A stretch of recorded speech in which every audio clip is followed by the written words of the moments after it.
No black cats, just straight facts. Triple P certified. Listen, we can talk about odds all day. It doesn't matter what the odds are. It matters what's gonna happen.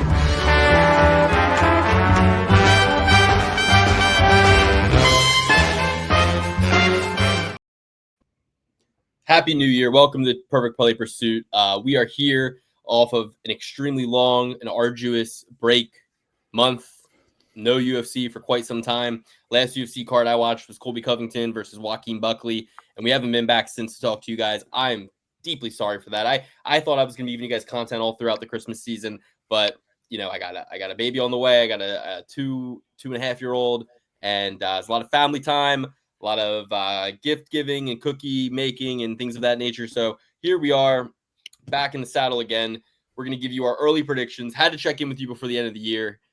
So we'll give you the early predictions for the upcoming card that is going to break our slumber. It's going to wake us from hibernation. Little warm-up card, Ribas versus Dern 2. We'll give you our full picks, top to bottom, main card and prelims for Amanda Ribas versus Mackenzie Dern. And we'll talk a little bit college football. We'll talk a little bit NFL picture. We'll talk about our little holiday break and just give you guys a little bit of content during this content drought. Thank you for being here. Hope you had a wonderful Christmas. Happy Hanukkah, beautiful Kwanzaa. And now we're coming into 2026, 2025. That's how in the future I'm already living.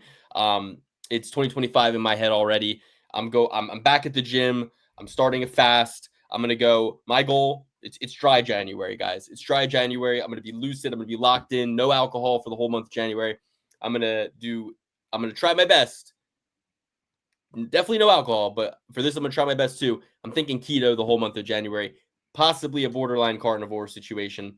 But for the most part, just no refined sugar, no alcohol. If I'm not drinking, I'm not going to be snacking either. I'm going to get into amazing shape as I anticipate the birth of my second child. I'm going to lock in. I'm going to get ketogenic energy flowing through my blood so I can make the best bets possible and climb out of this hole. It's the end of the year, but it's not the end of our year. Our season goes from May to May 9th, when Tony Ferguson fought Justin Gaethje back in 2020. We began this podcast, and May 9th is when our season will close. So we got 5 months to get back in the black and pile on top and finish this year profitable and strong. Had a couple of bad weeks in a row. Last weekend, actually, last time there was UFC, Buckley versus Covington, actually went pretty good for me. I made about $465 profit on the night. So that was good going into the holiday season, but doesn't make a dent in what I need in order to get back.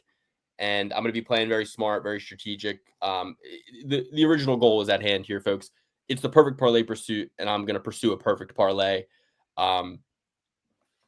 We got a card to break down. We're going to get to it, but first, let's check in with the Euro Under King. Let's check in with Danny the Batman. Alex, how are you doing, man? Haven't seen you in about 2-3 weeks now. How's your holiday? How's your Christmas? It was great. Had a great holiday. Had a great Christmas. Had a bunch of parties that I went to. Had a lot of fun. But this past Saturday, or was it Friday? Not sure the day. It all mixes up when you're on PTO, ladies and gents. But I had a terrible day. I had a terrible day watching those Mormons and BYU fucking me up all night in the Alamo Bowl. That was very sad to see, but everybody's going to have their take. Dan is a Deion Sanders hater, but when you go from 1 win to 4 wins and 4 wins to 9 wins to also having a bowl game ending the end of the year as a ranked program in the country, who am I to complain? Deion, you've done your best, in my opinion, whether you leave or not. Hopefully you don't. I'm super excited for the new 5-star recruit we're getting this year at quarterback to take over Shador's position. But other than that, Luke, everything was great besides that one fateful night that I was devastated by the performance. It's a fateful night, not a faithful night. But you also got a Heisman Trophy winner. That's your takeaway, B? Come on. That's it. That is my takeaway from all that. It's like, oh, that's your takeaway? There's a lot of goings-ons. So lots to talk about. Obviously, the Eagles are playing really, really well. What's the storyline? I was at a women's hockey game. I went and saw my first PWHL game. I have a close family friend who is a women's professional hockey player. And she played in a game on Sunday. So I went and watched live in Newark, New Jersey at the Prudential Center where the New Jersey Devils play. And Newark's a shithole, but it was a good time, watching women's professional hockey. And you can gamble on it now, folks. So, it is a real sport. Yeah, it's FanDuel has PWHL. You can bet on the PWHL. And yeah, so it was fun, good time. And other than that, can't really call it. I mean, I had a parlay going for football yesterday. All the teams I bet on won except the Colts, which 3-1 favorites against the shitty ass Giants. Pathetic. There was a kid selling raffle tickets at the PWHL game. So we're in Newark. So a lot of people there are from like New York and stuff. This young kid sits down next to me. I buy some raffle tickets off of him. And he tells me, he's like, yeah, I'm like, the Giants are winning right now. They're killing me. He's like, dude, I'm a Giants fan. I don't even want them to win. I want them to get a good draft. Shedeur Sanders, in fact, wore red and blue cleats for the game against BYU. And he was saying that was like indicative of where he was going to end up going, because he's assumed to be the number one quarterback in the draft, and the Giants need a quarterback. He thought he was going to end up being on the Giants, and then the Giants end up fucking shooting themselves in the foot, beating the Colts for no reason. Drew Lock looked like, Dan Marino out there. He looked amazing. They did themselves a service, because for them to pick Shedeur Sanders would be, oh gosh, just organizational suicide. They'd be better off with your Cam Ward. They'd be better off with Cam Ward, who sat his ass on the side. Cam Ward, who sat his ass on the fucking sidelines and cost me another parlay. Let me see that one up. Would anybody know who Shedeur Sanders was without his father? Just the quarterback from Colorado. He was a 5-star recruit before his dad was his coach. He was actually 9-4 team. He was actually committed to Florida State before he went to Jackson. College football playoffs. No, nobody would care. We did sniff the college football playoffs. If we didn't lose to Kansas, whatever, so be it. I'm kind of happy after that performance that we didn't make it to the college football playoffs, because it probably would have been like 70-0 against Texas or something of that nature. Don't want anything. Who's the other potential number one overall pick quarterback? Maybe that kid out of Army. The kid out of Army had a record-breaking season. No. It's the guy from Oregon. I forget his name. Oh, no, he stinks too. Listen, this draft stinks in general. Especially for quarterback. The draft stinks. So the Giants trade back. They should get as many picks as they can, because the highest pick, number 1, number 2, to burn it on a quarterback for that would be foolish. They should try to develop. What about a cornerback? Huh? What about a cornerback? Any position. Listen, I'm not a Giants expert here, but I'm sure they have a lot of needs. Push back, get as many draft picks as they can. Don't go for quarterback. I'm sure next year they'll still be bad. They'll still be in a position to potentially draft a quarterback. It might be a QB draft where there's like 3 to 4 instead of this year where there's literally nobody who's going to be good. Well, Dan, they should draft Ashton Gentry, because they definitely need a running back now. Second round, that'd be a great pick for them. Alex, Dan knows a lot about drafts and drafting because he's in last place in his fantasy football league. So he's a draft master. He's so good at drafting, And I'm in the championship. And I have this guy telling me you have like 9 leagues. You're bound to be in 1 championship. I'm in 4 leagues and I'm in 2 championships. Insane. 4 is insane. I'm in 4 leagues. I'm in 2 championships, and I made playoffs in one of them. One of them is a free family league that I do to play with my little cousins. Is that the championship you're in? No, that's the free one that I don't give a fuck about, and I don't set my lineup sometimes because I forget. And I give my little baby cousins a free win every now and then. Okay, yeah. I don't care about that one. All the money leagues, my big money league, the $100 buy-in league, I'm in the championship in that. My $50 buy-in league, I'm in the championship in that. And, I got bounced out of the first round of playoffs in one of my other money leagues. But, I don't miss playoffs. I definitely don't get last place, you loser. It's not my first time either. But listen, that's got nothing to do with football knowledge, all right? Well, It's football knowledge. Dan, you want to hear about a bad beat? So I had a 4-leg same game parlay in the Ravens versus Texans game, right? I take CJ Stroud under 241.5 yards. Happens easily. No Tank Dell, no problem. Yeah. Isaiah Likely. And this was like a plus 240 anytime. Baltimore tight end. Yes. Yeah. Second string. Plus 240 it was like plus 240, plus 250 anytime touchdown, right? He hits that? Hits that. Oh, dude. Where did that even come from? Sorry to interrupt. Because I watch Baltimore every week. Usually, Isaiah Likely's good. You are local. That's right. That's right. And I'll throw Lamar Jackson to get a touchdown. I'll throw Zay Flowers to get a touchdown. I'll throw the running back, the good guy. Derrick Henry, of course. Derrick Henry. I'll throw Derrick. I never really throw Derrick Henry because it's always minus like 200. Yeah. So, but I always see Likely getting in that end zone all the time and I'm like, well, that's not Zay Flowers or Lamar Jackson. So this time I'm like, it's Likely. It's him every fucking time that it's not the guy that I pick. It's this guy. So I put him in there. Boom. Isaiah Likely with a sick touchdown. CJ Stroud under 241.5. No problem. Ravens to win money line. And by the way, I did this. I rebuilt this live because I had Lamar Jackson. I had all these same kind of picks, but then I had Lamar Jackson over 49 yards in the first quarter, passing yards, which that busted. So I was like, rebuild. So it was a $25 bonus bet that I used for that. When that busted, I said, fuck it, I'm rebuilding it for 25. But then I actually put 50 on this, right? So it was $50, Likely anytime touchdown, Stroud under 241.5, Ravens to win, Lamar Jackson over one. And this was, since it was live, it had dropped significantly because he didn't hit his expected yard total for passing in the first quarter. So that it dropped a lot. It was 174.5. Fucking easy. Bro, he's at 168, right? And I see him run into the fucking locker room with his helmet off. Because they were dominating. And I even said, before it happened, I was like, they're winning by a little too much here.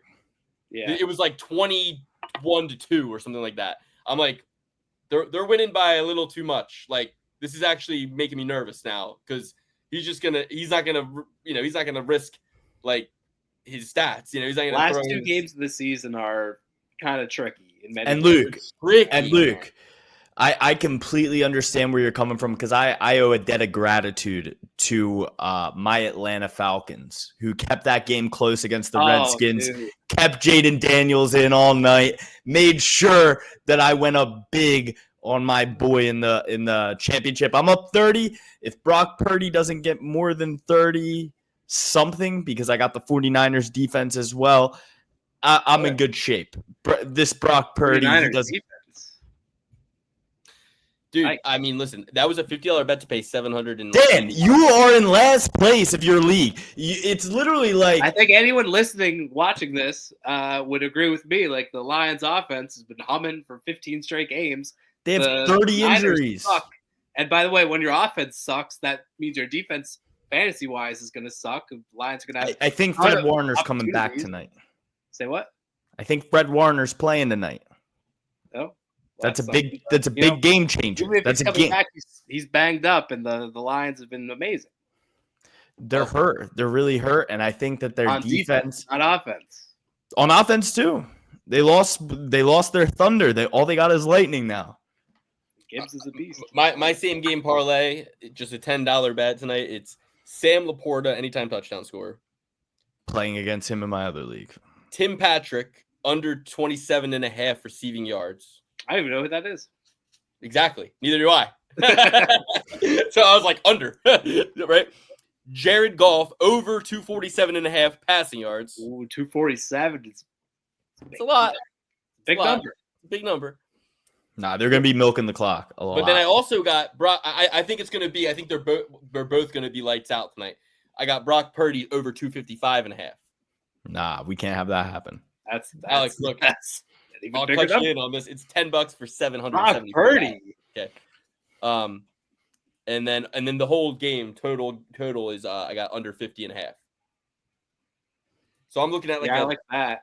I'm looking at like a 24-17, like a 28-17, 28-21. That'd be fine. 28-21. Possible.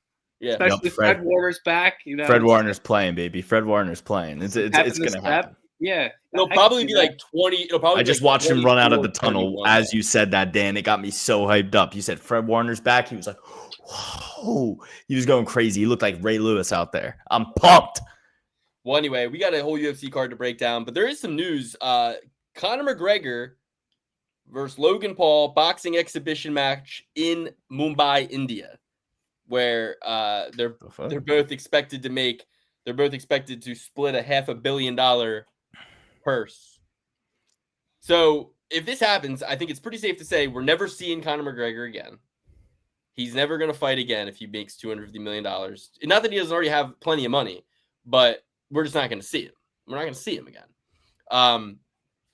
And then further, I mean, I would fight my mom for $500 million. I would fight literally anyone on the planet for $500 million. Oh, yeah.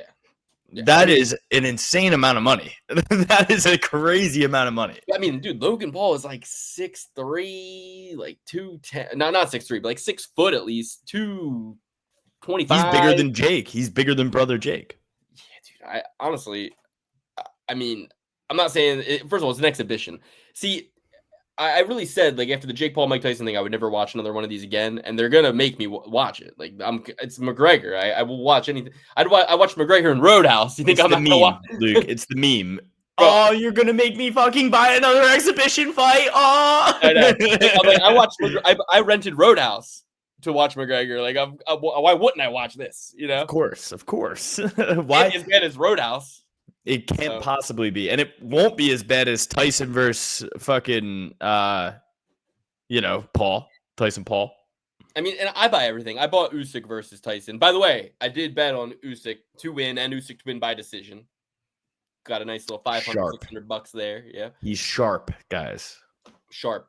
Uncle Chael, Mr. Hawk Tua himself, Uncle Chael, Mr. Pating. He was like, he's the one who got me on it. I was like, you know what?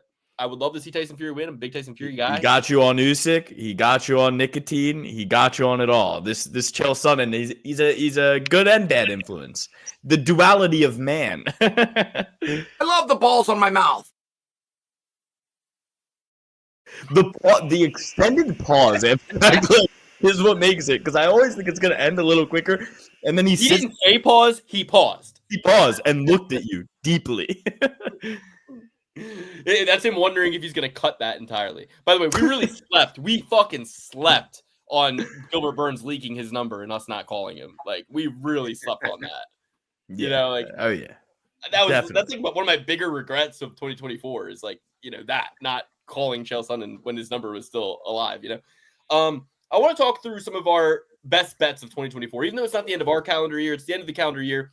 And a few stand out in my mind. I'm not like, I mean, we've got one day until the end of the calendar year is upon us. No, it's not the end of our calendar year. It's the end of the calendar year. But it's, I want to talk about a couple that stand out in my mind, right? So I had some really big plays, big insights in 2024, right?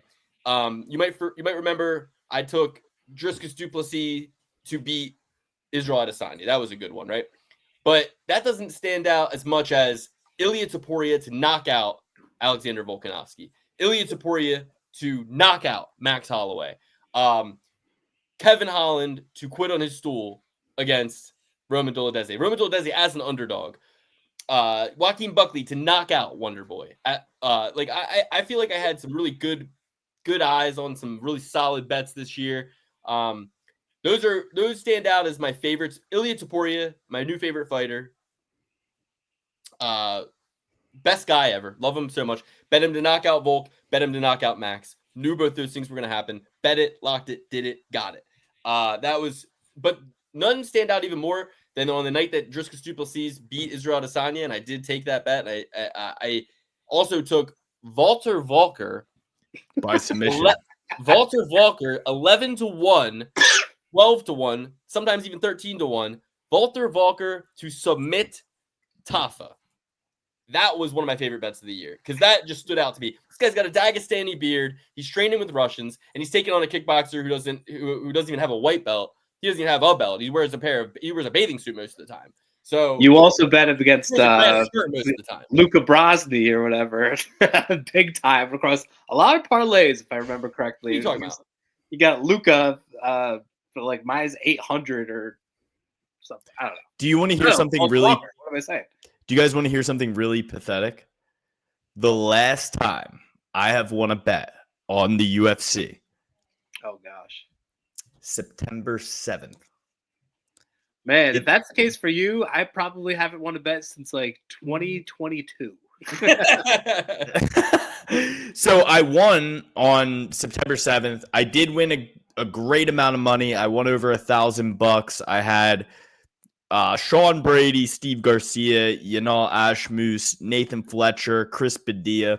Also had Nathan Fletcher on a solo that night and had the Isaac Dolgarian fight going over 1.5. Had a lot of good action on that card. Had Gerald Mershart against Edmund Shabazian that night at plus 275. That was a nice sniper shot right there. And when I'm looking at like my MMA wins, I'm sitting here and I'm like, I got to bet on football more because I've been having football wins like every other week, every 2-3 weeks.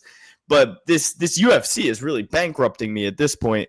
Another good one, Roman Dolidze, Diego Lopes, Alex Pereira. That was a good bet on my part. But you know, DraftKings isn't letting me go back too far. Dricus Duplessis under 2.5 rounds for Steve Urseg, Kai Kara France. That was a good bet as well.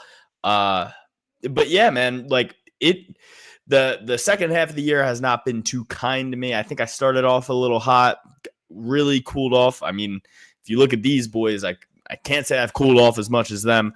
But you know, we're doing our best over here. We still got 3 months in our season, so I'm gonna bring that back up to 1,000, and I'm gonna prove the doubters wrong. I don't care what any of you commenters say. You're like a homeless person or a cat. Like, why would I even fucking care about your opinion? Any of size. I am going to be a good gambler regardless. Yeah, a couple other good ones that come to mind. Bilal Muhammad to win by decision over Leon Edwards, plus 350, bet 127.50, paid 573.75. Patty the Batty by submission, $100 to pay $550 for plus 450 odds. Those stand out as a couple good ones that I had as well. I can definitely say the worst bet that I made was when I was up close to $4,000 from our initial $1,000 deposit. I was up almost to $4,000. And I bet 1,000 on Ikram Aliskerov at Pick'em odds to beat Rob Whittaker. That was a big one. That was the worst. I would say that's the worst bet that I made. That was the worst bet I made. I kind of made it back a little bit with parlaying Khamzat to finish Whittaker with Ilya to finish Max. That came out pretty good. But real quick, another great bet I had was, and this one, it was great because of how irresponsible this was. So I'm at my mom's Christmas party on February 15th, 14th, whatever it was, when Colby fought Buckley, right? I am drinking all day. I am having a fun, good old time. And I'm in Jersey, so I'm betting. And I'm losing a lot of bets, like, because I'm watching the fights live and I have parlays going, but I'm also taking solo shots and I'm just losing. So I added up and I'm like, fuck, man, I'm down like almost 500 fucking bucks right now. Like, I'm down like pretty, and it wasn't, I was down like 350 on UFC, but I also was feeding some money into the live casino and playing blackjack. Ooh. And I got up like $300 on blackjack and then lost it all. And you know what I mean? And it, like just being crazy. So I'm like the last one awake. My wife's asleep. My mom's asleep. My daughter's asleep. Alex has left by this point. Everyone's there. It's just me. It was great. It was just me watching the main event. Oh, but here's what I had. I had a parlay going, and it was, hold on, it's easy to find. It'll be easy to find. So I did have a big time saving grace style parlay that was going on. This was it'll be easy to find. It was Felipe Lima minus 255 over Miles Johns. Joel Alvarez by finish over Jakar Close minus 160. Manel Kape by knockout. Okay. Plus 260. Okay. Plus 260. And then there's something in between Manel, but then I had something, right? And then I had Buckley by knockout plus 165. That was a $50 bet to pay $1,700. Okay. Ooh. 5 legs, 50 for 1,700, 5 legs. All right. What'd you We had think? a favorite money line. We had a favorite to win by finish. We had a favorite to win by knockout at underdog odds. We had Buckley underdog odds by knockout. Billy Quarantillo was between. Oh yeah, that's and Billy's about to win a decision. Sunk everybody. Billy's about to win a decision. He's got the momentum. The odds have swayed into him. Everything's going good. Boom. Club Swanson knocks him the fuck out. Dude, the high that I was on when Manel, after getting kicked in the nuts 3 or 4 times by fucking Bruno Silva, that cheating bastard, Manel Cop gets kicked in the nuts like so many times. At one point, I thought he was going to stay down and Bruno was going to get disqualified. And I'm like, cool. Whether it's a push or it's a DQ, all good. We're coming out. We're moving on, you know? But Manel Cop fucking grits down. And I knew Manel Cop, live studio audience, live arena, live, goes in there, bang, knocks him the fuck out in the third round. And he kind of clipped him in the nuts, too, on the way in, knocking him out. And Bruno was kind of complaining. I missed that fight. Oh, it was so good. And Bruno was kind of complaining that he got hit in the nuts and he just gets slept. And I'm like, we ain't in. I'm yelling. I'm high-fiving my mom. I'm like, let's go. Steve. We needed that. We needed that shit. And she's happy. I'm happy. And I kept saying, I was like, we're in Tampa, baby. We ain't in Vegas. We ain't rewinding the tape on this one, baby. I hope he did kick him in the nuts. Fuck you, Bruno Silva. I was so happy. How about this fight? This is one of the few fights I saw. How about Sean Woodson knocking out what's his face? Mexican. Oh yeah. But I think I might have been. Listen, I don't have many bragging rights on this show as of late. But I think was I the only one picking Sean Woodson? I think you guys. I remember one of you was crapping on him. I crapped on him for sure. Well, I'm still gonna crap on him. He looks weird. He has a weird body, a weird shape, a weird head. Everything about him is odd. I don't like him. Yeah, I do see that you were the only one who picked. You were on an island by yourself with Sean Woodson, Dan. Congratulations on that. Oh, let's go. All right, a little bit. Alex, I sent you a meme. It was like Sean Woodson.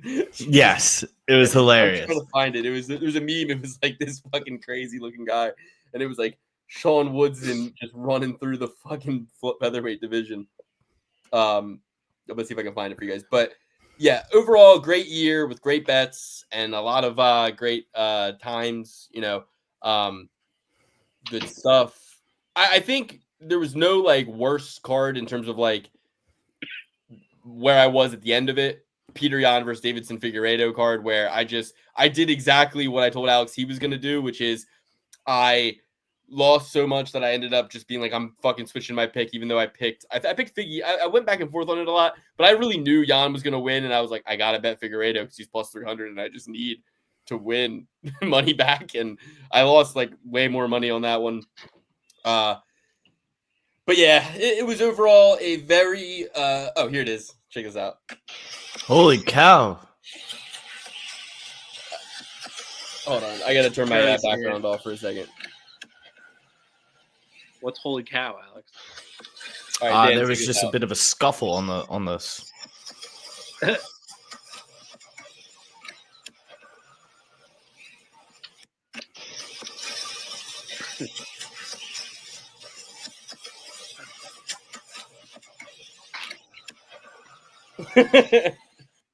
Says this is how Sean Woodson is doing the entire featherweight division right now. Looks a lot like him. For sure. It really does. And I hate Sean Woodson. Why? It's it'll be circular, but he's a weird. He's I don't like people who, when I look at them, they make me feel uncomfortable. and that's a problem with me. And I need to go to therapy for that, maybe. And that'll lead us to our first sponsor, BetterHelp. First ever sponsor of the show. You go there. What about the smelling salts? Oh, I didn't even get those. So they're actually bad deliverers of the product. Alex, yeah, he didn't deliver on that. No, I'm kidding. Get the salts. Get the salts. Clearly they work. Look at Alex. Oh yeah, they work all right.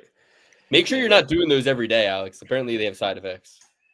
Oh, I know. I only Yeah, actually no. I do them every day, all the time. As the doctor didn't tell me to do so, but I thought that you should because they're a sponsor. You should do those types of things. You know, I would love some Rogue nicotine pouches, Magic Hippo, any of those. I would also love those. But yeah, the smelling salts are really good. They make you focus. They're natural nootropic. They're really good. All right. Well, we got 14 fights to break down. It's at the Apex, and we're gonna give these people the early picks like they came here for. That concludes our catching up talk. Dan, you want to talk about your Christmas a little bit? Anything you want to talk about? Any lessons learned? I was sick. I had the flu over Christmas break, guys, and I learned a lot of lessons. Health is wealth. A rich man would give all his money back to be not sick. I mean, being sick is the worst. And that's kind of why I said at the beginning of the show, you weren't here, Dan. I'm going keto. The whole month of January, it's dry January, no alcohol, keto, working out. I got 2 days at the gym now. Triceps are freaking swole as shit. Everything's going my way for the whole month of January. And I'm going to keep it going all year long, honestly. I'm going sober living, clean living. But any lessons that you learned that you want to share with the audience? I'm also going dry January, Luke. You're going dry January too?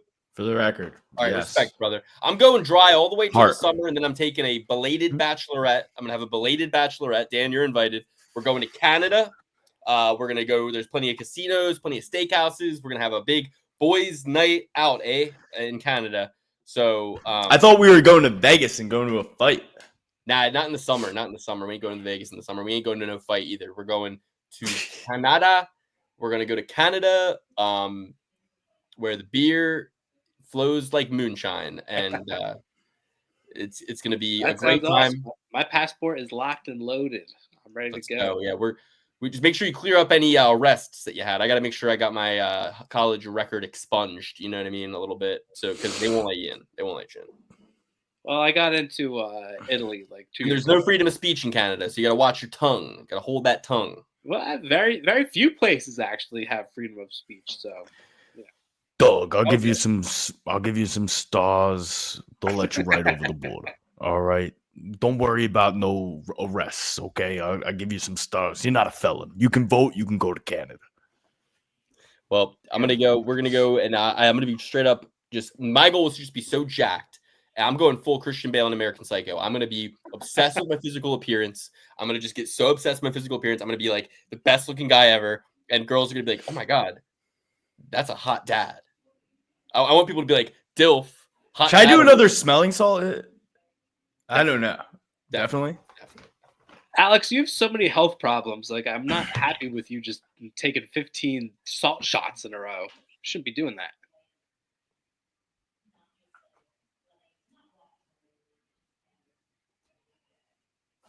Oh! Oh! That one was bad. Oh, you know what my best bet of the year was? Now you know what my best bet of the year was? Max Holloway against Justin Gaethje. Called it. Knockout, yeah. That was crazy. That was awesome. Max Holloway is my hero. Alex Pereira is my hero. You know, Luke loves this Ilya Topuria guy. Not me. Not so much. I like Max Holloway a lot. And that sucks that he got knocked out. God damn. But you know what? Little future sightseeing. Gaethje's going to get knocked the fuck out again by Dan Hooker. By hook or by Hooker's crook. going to bounce a shin bone off his fucking scalp. That's my prediction. I don't mind that. I think you'd probably get good odds too. People are still on the Gaethje train. They love Gaethje, no matter how many losses he collects. And I don't know. Tatted up Hooker. Did you see his gut? Did you see that? That guy's gut, Justin Gaethje's lately? He's been No. on the golf course with DC too much. There's pictures of him out. It either looks like he's got an HGH gut or he's getting fat. But how high it is, it looks like it's like HGH gut. Allegedly. I saw him lose a body If shot you ask me. competition to his coach. No, that was just a random like construction worker. That guy doesn't even fight. Yeah.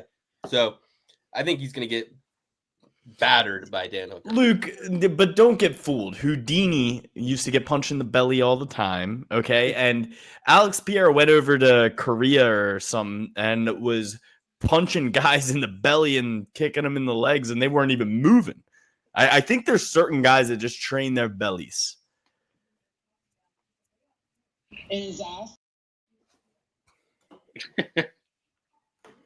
And their ass. Well, we got to break down this card at some point or another. I don't want to. I feel like we've broken down Mackenzie Dern versus, Amanda Ribas. Luke? Yeah. Luke? It's the second Amanda Ribas? Amanda Ribas! I'm a Okay. spooky witch! Woo-hoo-hoo! I'm uh, the Grinch! we've broken this fight down, I think 30 times. Amanda Ribas versus Mackenzie Dern. Has this been booked more than twice? I feel like it's been booked 5 times. It's happened once. I mean, this is the silliest voice contest, you know? Well, Alex, they did fight. They did fight, and Amanda Ribas knocked her out. That's what put Amanda Ribas on the scene. No. Daddy. Amanda Ribas won by decision. Oh. Yeah, you're thinking of her knocking out Luana Pinheiro. But it was booked for December 14th, canceled. So maybe we broke it down then. I don't know. But now it's rebooked for Jan 11. Yeah. Are we breaking this fight down first, or are we starting from the bottom? We're starting from the bottom. Okay. Got to warm up. Yeah. It's been a while. We got to get back on the bike. Now, if we're going to warm up, though, we should probably just start with this one. It's a fight. I'll be honest. I'm looking at this card for the first time. There's 14 fights on this thing. Holy crap!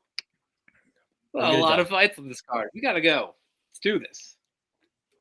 We should start. I think I got some good reads though. Just cursory looking over it. There's a lot of fights. I don't have a lot of analysis on any of them. I barely know any of these guys. I got analysis. Well, Dan, I let him come to the rally. I don't even know these guys. Okay, I have no idea who any of these fighters are. They're fighting in the Apex. Who cares?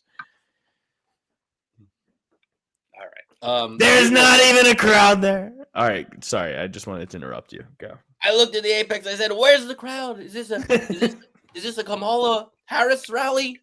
Alex had the better voice, but you had the better messaging. A lot funnier. Well, all right, Dan, take it away.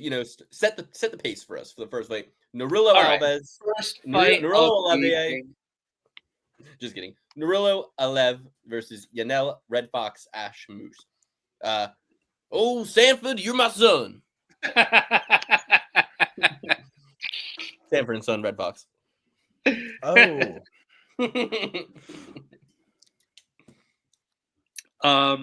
I'm going to start this off real easy. We're going to go with Nurillo Aliyev. Yanel Ashmus has proven himself to be a tough guy. I think there was a fight where he broke his hand, and his other one, he's just going at it, trying to jab his way to a win. Say what? His only UFC loss so far. His only UFC loss. He's proven to have a lot of power, but I would have to think that this fellow from where's that? Tajikistan? I feel like the Tajiks have had some good momentum their way this past year. Speaking of year-end events. So going into 2025, I think that's going to continue on. I would imagine this fellow has some good wrestling, which I don't think Ash Moose, is a grappler by any means. He's a little bit one-dimensional. So I'm going to go with Ash Moose here. Have you ever heard of Krav Maga? I have, but I don't think that's been successful in the UFC. I think that's more If it wasn't successful in if it that- wasn't successful, Dan, why would they make the IDF do it? Okay, come on, it a lot has of to be. hand-to-hand combat in Modern Warfare. I think they're more into the drones and the beepers and the weaponry. Fair enough. A little espionage, so to say. There you go. Here's what I'll say. This is the type of fight that Okay. we should have like a sharp opinion on, right? Like when you got Yanel Ajmus fighting Nurilo Aliyev on the first fight of a prelim card that's taking place in front of no audience, this should be a fight nobody knows what the fuck who to bet on, and we should be able to come in and be like, oh, I'm going to take this Contender Series product guy who's undefeated in a sneaky little minus 150 spot to start my night off right. But he's minus 450. So the line shouldn't be what it is because Nurilo Aliyev has only fought Rafael Alves. He won by a majority decision a year and 9 months ago. He's coming off an almost 2-year layoff. He's got the beard, so he has an automatic 2 extra points on a judge's scorecard. He knocked out Josh Wick, not John Wick, Josh Wick, on the Contender Series, and before that, hasn't really fought fucking anybody, you know. So John Wick, little brother. What I like about Nurilo here is he's taller, he's longer, he's gonna, he's younger, he's undefeated. I think he's talented. I love the guys coming out of Tajikistan. I like homeboy. Who's the guy who beat Nathaniel Wood? I don't know his name, but yeah. Yeah. Beat, I like him a lot. I like Muin Gafarov a lot. And that's why. No, there's another guy though who is not Muin Gafarov, but he's like they fight starts on the with same an N, another N guy. Yeah. Here I can find it. Nicholas Dalby. Nathaniel Wood. It was Mohammed Naimov. I literally remembered it before I even saw it on Tapology. I swear to God. Mohammed Naimov. So yeah, I like Mohammed Naimov. I like Muin Gafarov. I like Nurilo Aliyev. I don't like paying, minus 500 for a guy fucking coming off of the couch after 2 years who hasn't fought anybody and had a majority decision win against a guy with 11 losses in Rafa Alves. So not a whole Alves, a half a Alves. So yeah, I will. The pick will be Nurilo Aliyev. I think Yanel Ajmus had to wall install his way to victory against Trevor Peek. He got beat up by Chris Duncan. Yeah, he knocked out Sam Patterson. Sam Patterson's neck is too long. His neck is too long. So I will be going with Nurilo Aliyev, but it's not really something I'm looking at as a parlay pillar. I'm not even really interested in him by finish. Maybe him by decision, but we know Yanel Ajmus has some ways of, ring generalship and cage generalship and can squeak out that win against a chaotic Trevor Peek. So, yeah, the pick will be Aliyev, but I wouldn't hate you if you told me you were spotting a nice way of getting, a little bit of bankroll going on the underdog Red Fox before the night goes on. Yeah. Oh, one thing I want to say. I thought, well, maybe we know Tajikistan. We know that they all get together to watch their fighters. They really support their fighters. Maybe that's what pushed this line to minus 450. All the Tajik bettors. But sports betting is illegal, completely illegal in Tajikistan. So can't be that. Wow. Good research on your part. Holy cow. He's the Tajik Eagle, Luke. He's hanging out with the Dagestani boys, I believe, is what that means. The Tajik Eagle. He's got the beard. He's got the look. He's going to get a decision even if he loses. But I think Ajmus is going to put him away. Politics aside, I'm going to go with the Red Fox on this one. And I'm going to hope that he can get it done within the distance because otherwise the Tajik Eagle wins regardless. Because if you have a beard and no mustache, you got the Abe Lincoln look going on, then you automatically get 2 extra points on every judge's scorecard. So, I would definitely be careful laying this bet and definitely don't bet it to be a decision. If Ajmus gets it done, it's going to have to be by knockout or submission. I'm going to say knockout is going to be the path to victory. And, lay it hazard. But I think that he's the better fighter. And he might even win the fight and lose the decision. That's kind of how it's been going with these fellows lately. All right, next fight, we got a lady fight. And I'm going to go ahead and say it. Sorry, ladies. Disappointing prospects alert. Disappointing prospects. We got 8-1 Victoria Dudikova coming off a loss to Sam Hughes, where she was a gigantic favorite. We got Fatima Klein, the Archangel, coming off a unanimous decision loss to Jazzy J. No shame in that, but we were very short notice, I believe. We were hearing a lot of good. It was short notice, but here's the thing: we were hearing a lot of good stuff about Fatima Klein. We were hearing that she was, looking great. The tape was good. She looks amazing on the tape. Her wrestling is good. Her grappling is good. She trains with Erin Blanchfield, who's a hero of New Jersey. We're hearing a lot of good things about her. She didn't try to get the fight to the ground very much at all. She sat there and had a learning experience in there. And now she's a minus 800 favorite. She was fighting a weight class up, Luke. She was fighting a weight class up on less than I think it was a week's notice at most. I think you should give her a little grace. I know that it's a huge price tag. Not $800 worth of grace. Not $800. I'm going Klein by sub. I'm going Klein by submission. I think Klein gets it done within the distance. I just want to save you from going dog or pass in this situation and fading somebody who didn't have the best performance with a terrible fighter. Well, she does train at Silver Fox BJJ. If you ever watch Faraz Zahabi, he does a lot of collaborative work, instructional tutorials with that guy, the Silver Fox. I'm with you.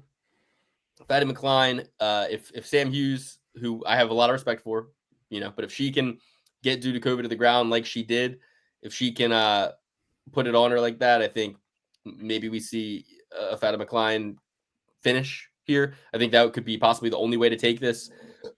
If she trains with Blanchfield, we know she's probably got it in her to get a submission victory. So I like your sneaky little by submission. I think you'll get good odds on that. You can turn a minus 800 favorite into a plus 250 dog by taking her by submission. I think you should do it. So I'll join you. I'll go with Fatima Klein. It's not one I want to bet. We haven't gotten to one I'm really interested in betting yet. Two big heavy favorites right off the bat. Bingo, bango. And you got to remember, guys, this is a card off a break week. Everyone's a little rusty. Everyone's a little like, oh yeah, just kind of phone it in. Everyone's going to be phoning in this card. So it's going to be up to you to find those sneaky underdog spots, because I don't think it's like a bubble, right? Every time a big favorite wins, that's like the roulette wheel coming up black 7 times in a row, So it's like it's got to come up red eventually. And nobody can, if you could bet every favorite and they always win, you could do it every single fucking time. They don't all win all the time. It always seems surprising when a big underdog wins. That's why it's the UFC. Surprising shit happens every single fucking week. So sometimes you got to be like, I know this doesn't make any sense. I make holy shit moments. That's what I do. I make holy shit moments. You got to just bet. You got to say, hey, I don't think this is going to happen, but I think something I don't think is going to happen is going to happen. Think about it. Yeah. Well, speaking of that, and anything could happen, the minus 800 Fatima Klein is way too rich for me. I was one of those guys previous to her loss where I was like, this girl's really good. I've seen the tape, yada, yada, yada. But I think there's definitely an overreaction to Dudikova's loss. I give much respect to Sam Hughes, who, maybe not the best record in the world, but when she fights, it's like amazing to watch. She's in there. She's blood and guts. She's what we want as fans and as a fighter. So, no love lost there in that loss. So am I going to take Dudikova? I don't know. Another thing that concerns me a little bit is Klein's size. I feel like she was small. I don't care what the Tapology numbers are telling me. When I saw her in there against Jazzy J, who's big in her own right, but a weight class up. She's now fighting at 115. She was at 125 in that fight and took it on a week's notice. Okay. You guys know what aren't you guys understanding? If she took a short notice fight against a fighter who was bigger than her to get her opportunity, fought very valiantly, more valiantly than Dudikova has ever fought in her career, and is now getting favorable odds because of that now that she's at her natural weight class.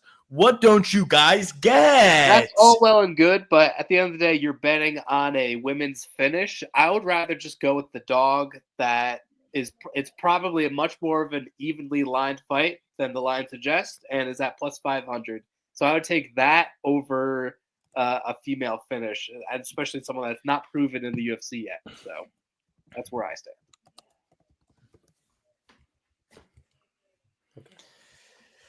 Hey, I'm not the sharpest bulb in the in the box here, but I'm just going with what I see. B.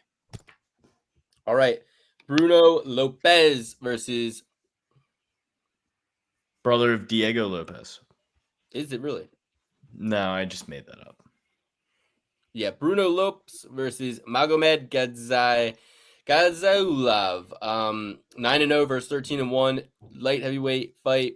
Something tells me this one won't remain as the third fight of the night, but maybe it will. I don't know.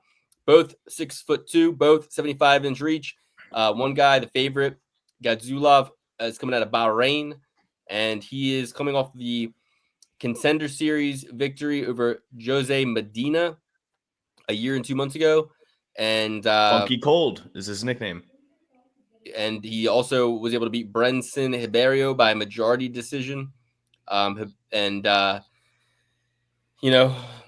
Lopez coming off a Contender Series knockout of Mikael Sazayanai. He got knocked out by Brenson Hiberio on the Contender Series. So common opponent there. I'm gonna lean. So Bruno Lopez, when he fought on the Contender Series most recently, that was his second. It was just like he lost by knockout to Hiberio, and then he was given a second opportunity to fight on the Contender Series. I actually picked Lopez to win, hearing that 4 months ago in a bet, and I won that bet because I was like, you know what, this guy, he's a man's man out of Brazil, getting a second opportunity for his family, for himself. He's going to win this fight. So I did take him there. I don't think I'll be taking him here, though. I'm going with MG, Magomed Gadzhirulov, the Bahrainian, simply because he's got that UFC experience now. I think it's a pretty even fight, but, I'm going to go with the guy who's been in there before. Both guys in a comfortable atmosphere, having fought in the Contender Series a bunch. But give me the Bahrainian to win a decision here. I don't think anyone's getting knocked out in this one. I think it'll be kind of a play it safe bout for both of them. I think they both could be tentative, protecting themselves. And I'm just going to take MG.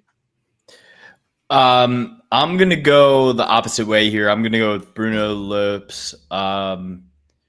If I remember his first Contender Series fight correctly, I feel like he was winning and got caught kind of against Hiberio with like a flashy type of a knockout. I might be misremembering that entirely, but I'm going to go with Lopes here. I was super unimpressed with MG's fight against Brenson Hiberio himself. I thought that Lopes did better against Hiberio and just kind of got caught, where MG had a very unimpressive performance, is from a region of the world where you get gifted decisions whenever it's relatively close. So I think Lopes can go out there and win this fight. I think he can go out there and win this fight by knockout. I think he takes MG out and makes Hiberio's name good again, even though he has like 4 UFC losses, I believe, Hiberio.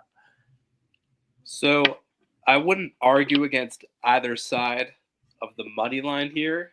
I'm honestly, I'm not really sure where to go with that, but I do think it's going to end in finish. So I disagree with Lukey there. Our Bahrainian friend, I remember that Contender Series fight with Jose Medina, who's not like a super skilled fighter, but he's tough as hell. So no shame in going to decision there. But I remember watching the fight, be like, this guy's really strong, super athletic, kind of new to fighting in the sense that, like, if you look at his record, he's fought nobody. Guys with like 2-0 records, 0-1, whatever it is. Kind of like Alex was saying, like, you could get gifted some fights there in that region of the world. But just just watching the guy fight is like, all right, there's something here. Like he's freakishly athletic. And then on the other side, also as Alex said, Bruno Lopez, his loss was to Ribeiro, and he's got a lot of power, Ribeiro. So getting knocked out by him is not super crazy. He's got a weird style too. One of these guys where like you could get a flash knockout against you, even though he's not the most skilled fighter in the world. So I feel like I don't really know all that much about Lopez either. But I feel like both these guys are like they carry power, they carry the ability to finish the fight. So I'm going to go with fight does not go the distance, and for the official pick, I will go with I'll go with Magomed. Go with Magomed. All right. No Trophy Survived picks yet. We move on to another lady fight. Ernesta Caracate versus this one. Nicole Caralari. What I don't like about Ernesta is her nickname's heavy-handed, but in her last 5 fights, majority decision, split decisions, unanimous decision loss. So minus 230 favorite, 5-1-1 decision machine against a girl whose last loss was 5 years and 2 months ago to Kay Hansen, submission neck crank from Mount. Ernesta, the Lithuanian, 5'9". The Brazilian is going to be 5'3", so 6 inches of height, about a foot of reach. The reason being, it seems like Nicole Kalari is going to be really outsized here. Will she be able to get low, get the takedown, get the fight to the ground? I'm not sure. She got 3 submission wins, 5 knockout wins. She's got an LFA fight, a Contender Series fight. But again, hasn't really fought anybody of note. And if she has, she's lost to them, of like Kay Hansen coming to mind. Ernesta, she's had boxing fights. She's had kickboxing fights. I don't know, man. This is a fight I really want nothing to do with. Close my eyes, look at the television screen. Who's getting their hand raised? I think Caracate is getting her hand raised. I'm going to go with Caracate, the favorite, but really a fight I want nothing to do with. No. I'm not doing that. I'm not doing that. Yeah, I'm going Kalahari decision. I'm going Kalahari. Dan. That's all you have for your pick, Alex? Dude, what am I gonna waste? It's not Fatima Klein. You know what? Okay, I'm not gonna triple P certify. I'm gonna go with carrot cake. Taking carrot cake over calamari. That's always been my style. She's the favorite. All right, minus 290. And as Luke was saying, we got a big size advantage here, which I love. Listen, if we're gonna go on any metric for women's fights, size is pretty big. Okay, so carrot cake. I remember thinking like she's not that bad. She's pretty good. So give her a size advantage. Coming off a loss, she is the favorite. Vegas has been rolling with the favorites as of late, also in football as well. So I'm gonna go with this female favorite here. Not the first one though. First one's listen, Dan. Any of size can be good when it comes to the squared circle of the octagon. Dan, did you pick Lopes? No, Magomed. I think that honestly, people say that boxing is like the square circle, whatever the fuck that means. I think that the octagon is more of a square circle than any other circle ever. It's like the squarest. So they got that advantage. It's more square and circle like than a boxing ring than a boxing ring, but a boxing ring is a square. There's no circle involved within the square, but if you were to make a square circle, it would be an octagon, I'd imagine. Yes. Or a decagon. Yeah, I feel you. Well, next we got I do feel you. Andreas Gustafsson, training out of Sweden. Got to think he's brothers of Alexander Gustafsson, or at least related in some. He is. He is. That's blood brother. No, I just made that up again. You're so gullible, dude. No, I don't think. I don't think that's not gullible to assume that somebody with the same exact last name that you've I think never heard in Gustafson- any context. Vanderlei Silva and Anderson Silva. I think blood Silva's more of a brothers. common last name in Brazil than fucking Gustafson that we've ever I think heard. Gustafson is like Johnson. You know what I mean? In Sweden? Yeah. I don't know. Yeah, I he's taking mean, he's a minus 200 favorite against pressure Preston Parsons, who's coming off the decision loss to Oban Elliott. Good fight, close fight, a lot of cage control for Oban in that fight. Before that, he beat Matt Semmelsberger. Before that, he lost split decision to Trevin Giles. Before that, he beat Evan Elder. Before that, he got knocked out by Daniel Rodriguez. 5 fights over the course of almost 4 years for Preston Pressure Parsons. Not as active as you'd want to see. Also, you know, his opponent coming off 4 months ago, knocking out Pat Pilotic, kneed him in the fucking head. Really good fight. I remember watching it. I'm going to go with Gustafson here. I always get Pressure Parsons confused with Trezano, Mike Trezano. They look a lot alike. Yeah, Gustafson's good. I think you're getting a minus 200. I think he can come in here and knock Pressure Preston Parsons the fuck out. Granted, it is in the Apex, no crowd. It could be a situation where Pressure Preston comes in there and just grinds him into the ring for with just nullifying kind of his striking offense for 3 straight rounds. But I think if Pressure Preston got knocked out by D-Rod, I know it was a long time ago, but he's going to really need to hump this guy's leg for 3 straight rounds. I'm going with, and I like Pressure Preston, Triple P, Pressure Preston Parsons, Triple P, but I'm going with Andreas Gustafsson to make a big splash and kind of enter this 170-pound division, make a name for himself here. Luke and I are diametrically opposed this evening thus far. I'm going with Pressure Preston Parsons, Triple P. The third P might as well stand for poised because he's going to be the more poised fighter. He's been in the UFC. He's been there, done that, fought against some high caliber or, medium caliber opponents within the UFC where this guy hasn't really been tested, Gustafson. And we're going to see. We're going to see what he's made of. Pressure Parsons is going to put the pressure on Parsons. And you're right. You're right. And I'm switching my pick. I'm going with you because you're right. And he win, loses. He lost his last fight. He's going to win this one. And it's going to be boring. And Oban Elliott is really fucking good. Oban Elliott can do anything. That's what I was about to say. Oban Elliott is like fantastic, amazing fighter. I think that Oban Elliott can break into the top 10 because he has that GSP type style where he's just going to do what is working best. And he doesn't care if it's not the most, ocularly appealing thing in the world. He doesn't give a shit if you are not entertained. He just wants to win. He's in there for the win. Oban Elliott's an amazing fighter, and I will never count somebody who lost against. Who did Oban Elliott? Basil Hafez. Basil Hafez, amazing fighter. I was very hesitant to take Basil Hafez. I took that based on my love for Basil, not my disdain for Oban Elliott. I told you guys on this podcast that Oban Elliott is a tough out and he can put it on you, and he's really good at striking and really good at grappling, and he doesn't have a single hole in his game. Oban Elliott's the man. I'm going with Pressure Preston Parsons. You can't count a loss like that against a guy like Pressure Parsons. Pressure Parsons is ranked just where he belongs.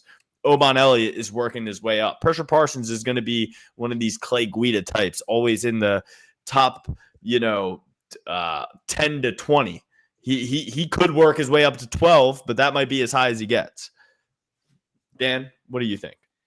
Yeah, I'm glad we are all in agreement on this. We're going to go with a Triple P certification on Pressure Preston Parsons, another Triple P right there. I like a little bit of an age discrepancy here. We got the 29-year-old Preston versus the 33-year-old Gustafson. And to me, it kind of just screams like you're 33, this is your first fight in the UFC, and you're going against a guy, like you guys have said, a veteran who likes to wrestle a lot. How am I supposed to believe that Gustafson can be able to withhold like a wrestling type attack coming out of Sweden, like old at this point in time? The older they get, the least amount that they want to wrestle, especially at this this weight class here at welterweight. Like I'm seeing here the underdog with the triple P certification. Triple P, Preston triple P. Parsons. Triple P, triple P. P to the 6th power, baby.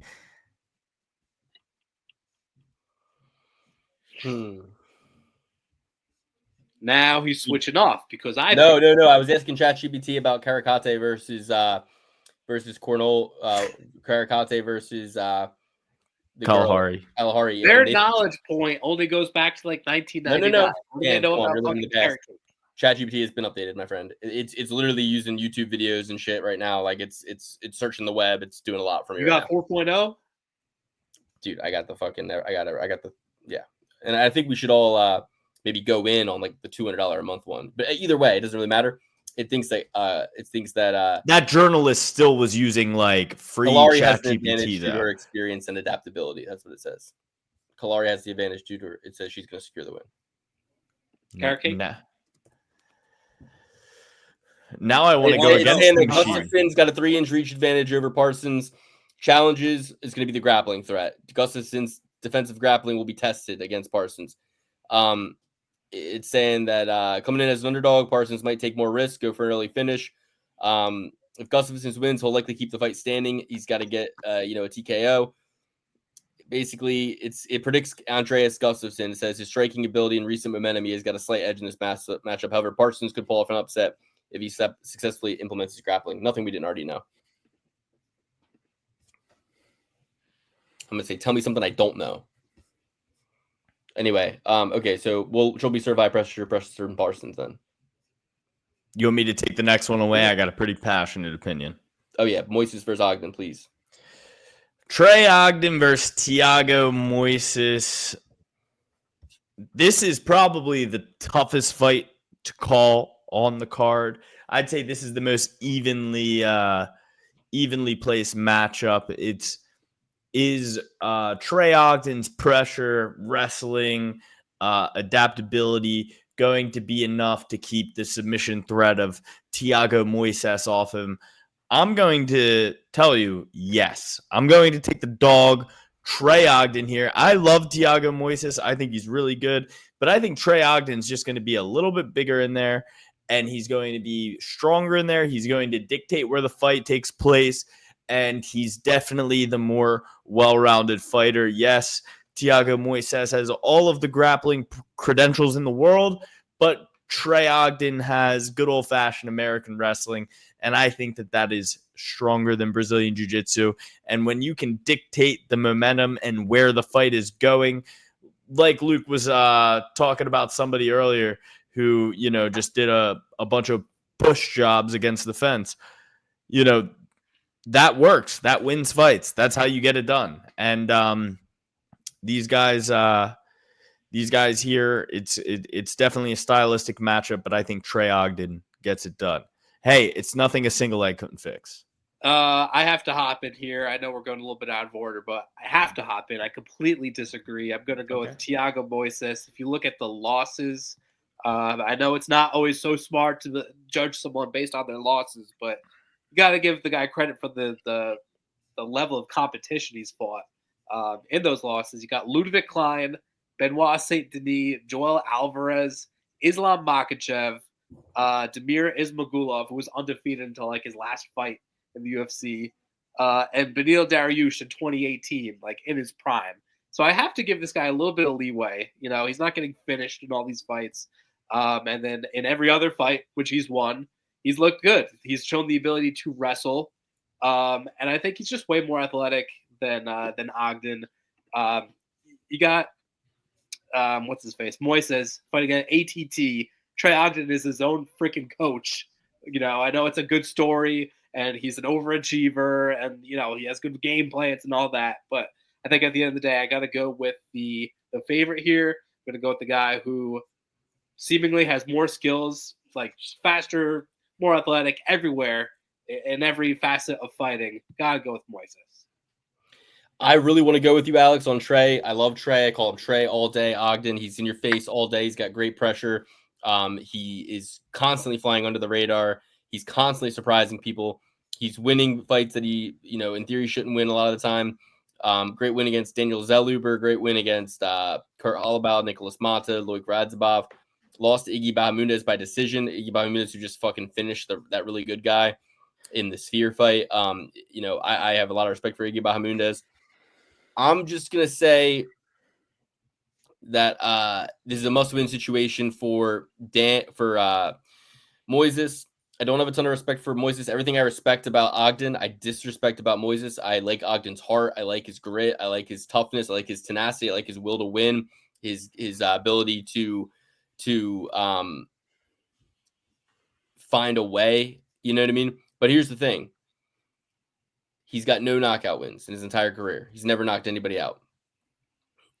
His path to victory is through submission. He's got 11 submission wins. He ain't submitting Thiago Moises. And once upon a time, I picked Thiago Moises to beat Islam Makhachev as a plus 450 underdog or something like that. So that's how high I was at one point on Moises. He's let me down a few times, but he's backs against the wall a little bit here, coming off a loss. Whereas Trey, I think, is kind of overperforming in a lot of fights since his loss to Bahamundes. Look for this to be kind of a universe correcting itself kind of moment for both of these guys, where Trey gets kind of sent back a couple notches. Also, he's 35, 6 years older, fighting at 155. 29-year-old Moises, I think maybe there's a case to be made that he's going to be the more athletic guy. I think Moises is just a pedigree, a class, a notch above him. Will he be right between the ears is the question, because Trey is definitely the more mentally strong guy in there. And if things go south, if Moises gets a little bit surprised, if he doesn't build that early momentum and get confident, he will fucking wilt under the pressure of Trey Ogden. So I will take Moises, but it is with a heavy heart that I do so. Ogden by TKO. I officially found it out. And that is what's going to happen. Luke just said it. Luke just put it out there. Sadiq Youssef never got a submission. I bet on his first one. Trey Ogden's never gotten a knockout. He's going to get a knockout against Thiago Moises. He's a quitter.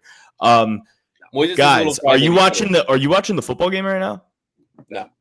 Amon-Ra St. Brown just caught a ball, was getting tackled, pitched it back to Jamison Williams, got his second touchdown of the day. Pitched it back while he was getting tackled. Jamison Williams took it like 60 yards up the field. It was amazing. Wow. Nice. That is amazing. Let me take this next one away too, Luke, while we're at it. I'm going Tulio versus Poteria. I'm going to go with Tulio with the flow back in your ear. Great team. They're a surging team. I won't necessarily pay the price that they're asking for him, but I'm going to take him. I think it's a smart pick. Ior Poteria has shown that he's super chinny. He gets knocked out a ton. Hold on, Alex, real quick. You said good team, smart team. Just to let you know, Moises is training with the Fighting Nerds. Oh, I know he's training with the Fighting Nerds. I know he is. Then you know. But this is a fight against Ihor Poteria, where Moises is training with the Fighting Nerds. I know that. But that is a fight against Ogden. There's a difference between Ogden and Poteria. You know what I mean? I lean on the team when we're seeing an unknown prospect that we really only saw in one Contender Series fight at most.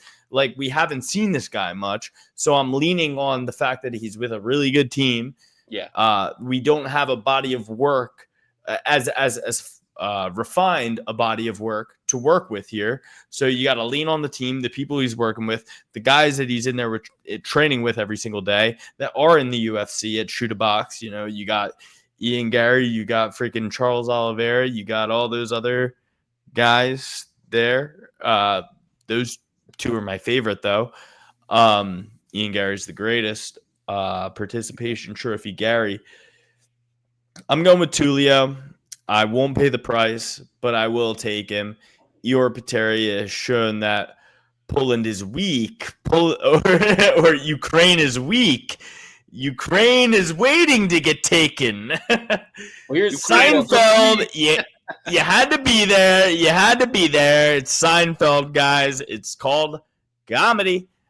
So I'm going with homeboy Tulio with the flow back in your ears.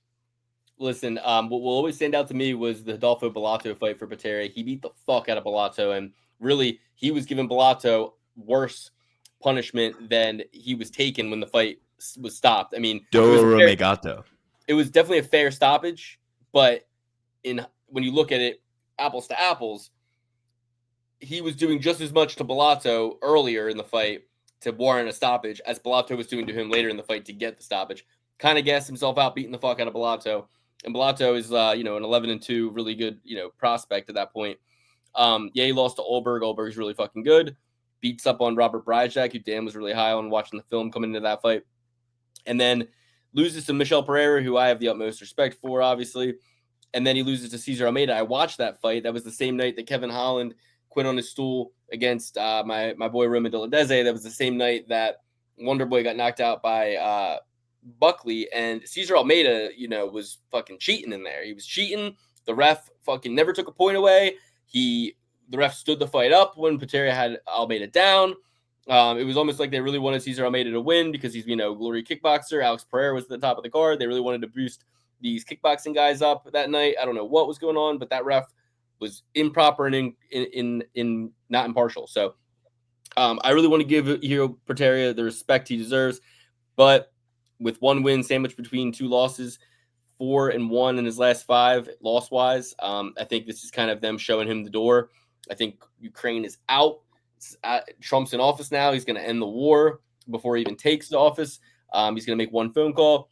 I think Ukraine is out. It's not marketable anymore. And all those people, they took down those Ukrainian flags. They put back up there in this house, love is love. In this house, we believe the science. They put that sign back up after they took the Ukraine one back down. They put their masks back on. Flu's coming back around. COVID's coming back around. They're letting you know. So I will go with Tulio, but it is again with a heavy heart because I do have respect for Patera. I think he's got a lot of tangibles here in terms of how he stacks up physicality wise. I think he's a psycho. I think he's got his back against the wall. I think he's going to fucking throw bricks at this guy and he could fucking connect. Sometimes when you're fucking throwing bricks, you connect. So I might, I'm not going to make Tulio a parlay pillar. I'm not going to take him to finish Patera. I'm probably, if anything, going to live bet Patera because I'll be, I won't be drunk, but I will be just sitting there and I'll be like, I have a feeling. I don't know. Depends how many favorites have won before this. Patera I won't be drunk, but I'm addicted to gambling. I have to use one of my vices. All the money I would have spent on alcohol this week into betting. So yes, every dollar I save goes back in the pile. So okay, it'll be a trophy certification for Tulio, I guess. Dan, did you pick? Whoa, I didn't even answer yet, but yes, okay. I'm not going to waste your good people time on a triple P certification for a -485 favorite. Marco Tulio Silva is going to get this thing done. I feel like the UFC hates Ihor Patera. It gives him a lot of bad matchups. He showed a little bit of speed in a couple of fights ago, and a little bit more viability than I would have given him coming off his first fight. But that being said, clearly this guy is set up to lose, and the new hot stud is coming in. He's going to get the job done at -485. Triple P certified. Brock Purdy's going off. I'm about to lose my fantasy football championship. This is crazy. He just rushed in for a touchdown up the middle, untouched. Like, what the fuck is going on here, guys? They'll get it together. I hope the Niners defense does. I mean, if they get it together, then I'm good. Yeah, I mean, Jared Goff only has 48 yards. I need him to get another 200, and it's almost half. So. And I need a Sam Laporta touchdown. And it looks like this game ain't going under 51, so we're fine. No. Well, it could. Right. Vegas is going to get the call right now. But not with the Sam Laporta touchdown and not with – I mean, how is it going to go? If these guys both are throwing all these yards, how the fuck are they not going to score? Field goal. Yeah, hoping that just a lot of field goals from here on out because I only got 17 more points to play with, so it's not happening. This is a $10. It's not gonna fucking win. I need to just resolve to that. Okay. Jose Johnson versus Felipe Bunez. Jose Johnson -225 favorite. For a guy with 9 losses, got submitted by a twister. Taking on a Brazilian. He's got a contender series win, and he beat Chad Angheliger. He lost to Asu Mabayev. Asu Mabayev was pretty good, but I don't know. I mean, he's towering over this guy, but the Ape Index both have a 71-inch reach. Bunez training with the Pitbull brothers. He got knocked out a year ago by Josh Van, took the requisite 11 months off. Now he's back. Jose Johnson, lot to like about him. Got a weird feeling that Felipe Bunez is going to give him a fight, though. I remember Jose Johnson didn't really have much of a ground game. He has 4 submission losses, 4 decision losses. I'm going to go with Jose Johnson here, but not a confident pick. He lost to Mana Martinez. He got knocked out by Mana Martinez. He got beat by Honey Lawrence, who's good, but not a lot to like about Jose Johnson here. But people do speak highly of him. Maybe it's just it's a show me moment. It's a step up and show us that knockout ability. I don't know that he knocks out Felipe Bunez though. It sounds like I'm kind of siding with Felipe Bunez here. I don't know. Guy with 9 losses, a guy with 7 losses. How the fuck do you do it? I do it by the 6 years at 120. A 35-year-old 125 pounder. Give me Jose Johnson. A 6 foot tall under 30-year-old versus a 5'7", 35-year-old. A lot to like athletic wise, a lot to like speed wise in a division where speed kills. Give me Jose Johnson. I'm going to take Jose Johnson as well. I think that the tangibles here are just a little too much to handle, and I think that he's going to get this one done. Dan, what do you think? I'm looking at Felipe Bunez's Tapology picture. He looks like that hat looks like the Shroom guy's hat that's like on Rogan all the time.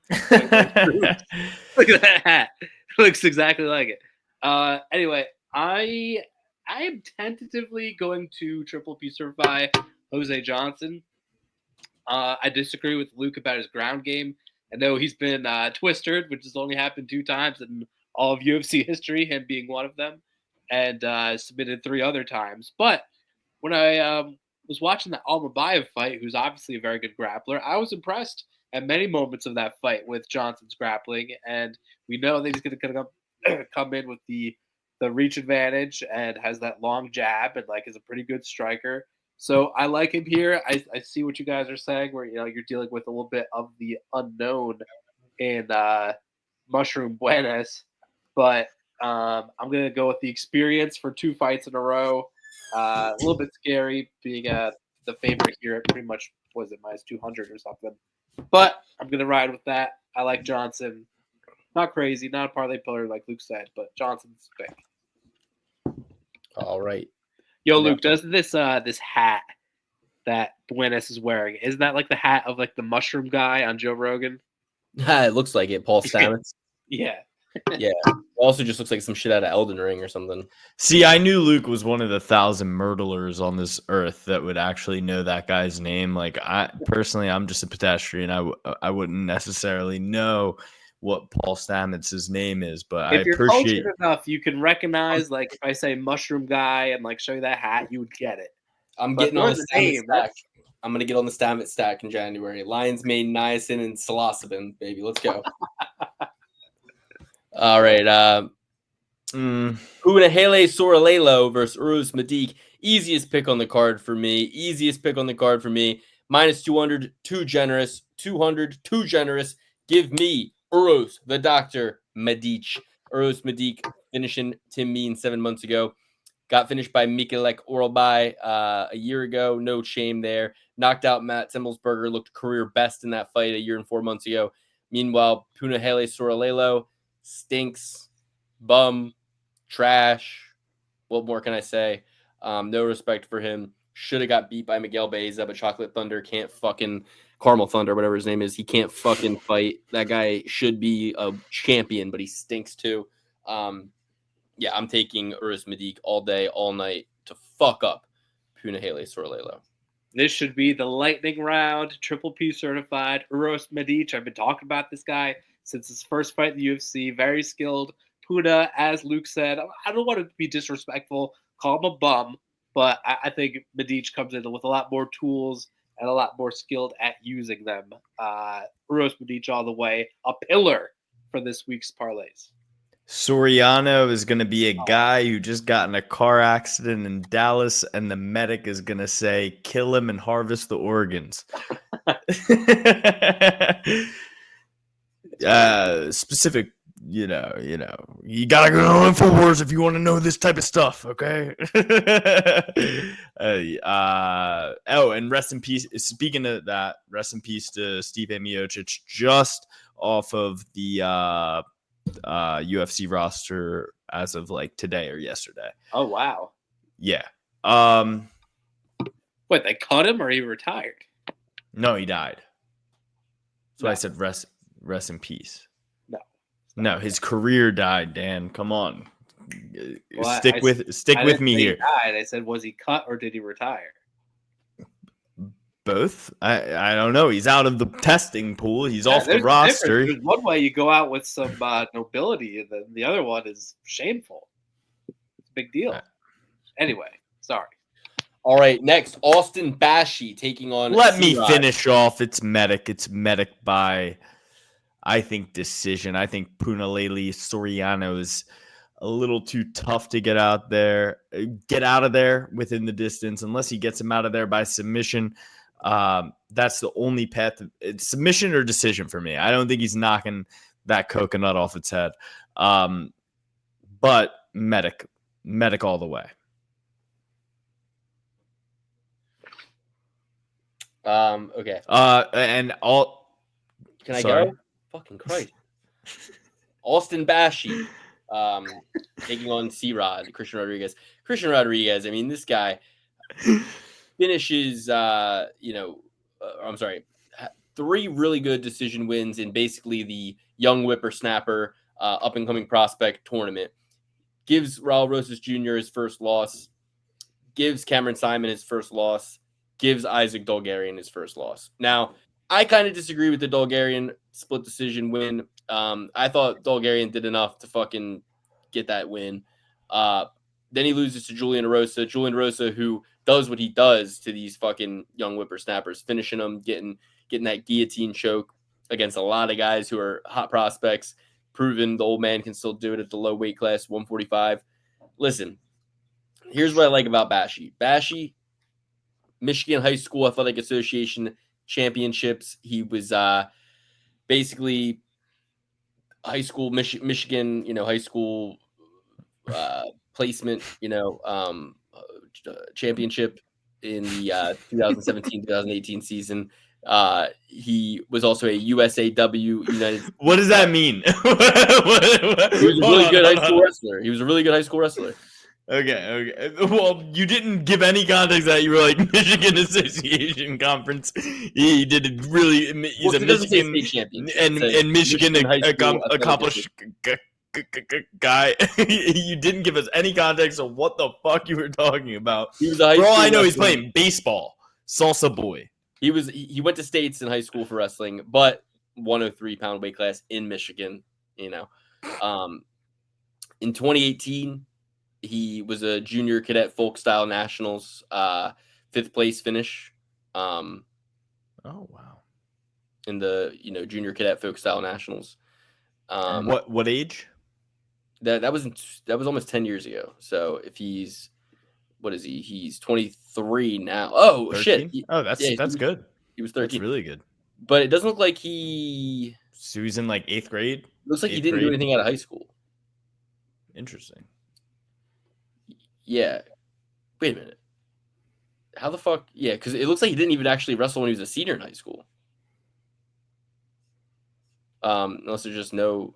Yeah, I mean, that's all I'm seeing. We here. got to dig into that. Was it academic? If it was academic, I'm not betting on this guy.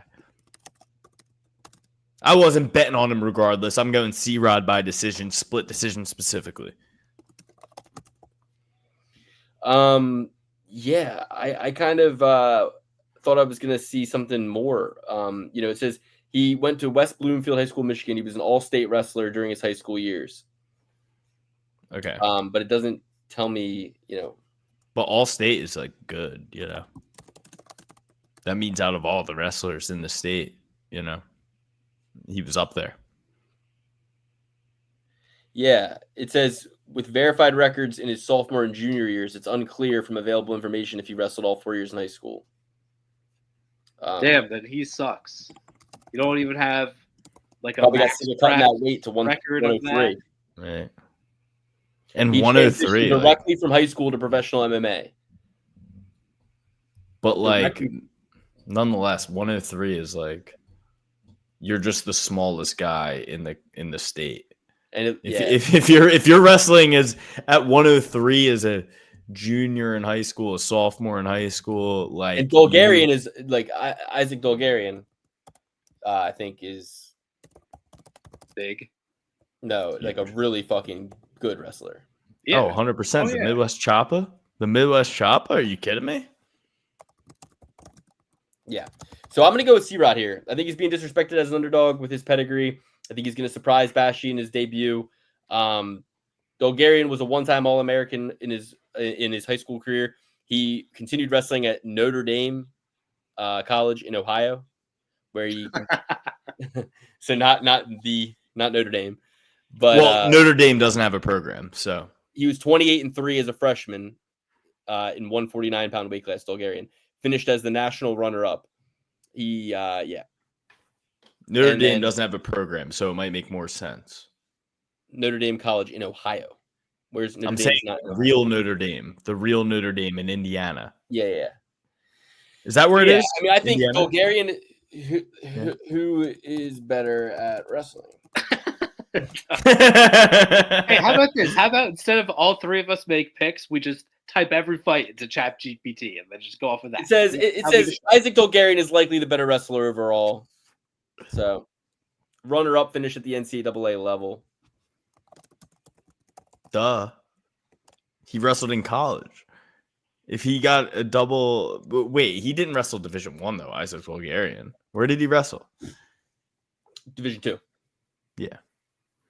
Yeah, he was the Division II national runner-up freshman year. So you know what Colby Covington calls that? JV scrub. I'm going with C-Rod here. Lot to prove. Needs to get back in the win column. Austin Bashi never fought in the UFC before, and gonna be surprised. He did fight Askar. The name's so nice, you say it twice. Bashi did. Who did Bashi? He won and won. Yeah, he's never. How did he fight Askar, who was like a top? You're thinking of Oscar Oscaroff, dude. I'm thinking of Askarov. Yeah, you're right. But Askar was about to say is AK. I felt like you were like just forgetting that there was an off. Like I thought you just like were like Oscar to like be funny. Askar is good though. He is good. That's a good pickup, Alex. Nah, I'm going with C-Rod here. C-Rod as an underdog, and just based off the Bulgarian performance alone, yeah, anybody can get caught in the first 10 seconds by Julian Arosa's guillotine. Got to throw that one out. That's Jonathan up a weight Pierce, class, right? Yeah. And then he lost the decision. Well, dude, it's because he missed weight 5 times in a fucking row. They made him fight at an upper weight class. Shit. Whatever. Yeah, sorry. Go ahead. No, if you're willing to sacrifice half your purse or 30% of your purse, they should just let you keep missing weight. This is, you know what's funny? It's like you're getting a good line either way. If you're getting C-Rod at underdog odds, great line. You're getting Bashi, if he's as good as they say he is, at minus 225, he should be getting Bo Nickel odds if he's as good as they say he is. So I think they think he's Peyton Talbot because they kind of look alike, him and Peyton Talbot. They got a similar vibe. He's getting the same. Yeah, exactly. Right. Like he should be getting Peyton Talbot style odds. But I think C-Rod is just kind of it just seems like the pick. Like it just seems like the pick. You got a guy who's never fought in the UFC and a guy who's fought Julian Rosa, Raul Rosas Jr., Isaac Bulgarian, Cameron Simon. I mean, three of those guys he lived to see the day afterwards and got his hand raised. Three of those guys. His losses are Julian Rosa and JSP. Bashi has never fought anybody that caliber of those two guys. You know what I mean? So I'm going with C-Rod here.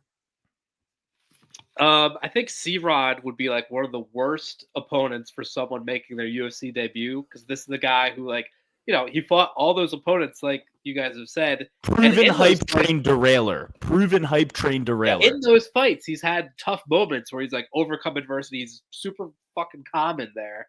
like is not going to get overwhelmed, and especially by a guy making his UFC debut. Maybe he's awesome. I'm not going to lie to you people. I haven't seen the guy fight. I got to look into the tape. I'll have my official picks on the Patreon and all that. But I just would have to think that the value and the logic would go with C-Rod here at plus 200, just about. And again, a guy who's been there, done that, and still in the prime of his career and has proven to not wilt under the pressure. So I think the pick has to be C-Rod here.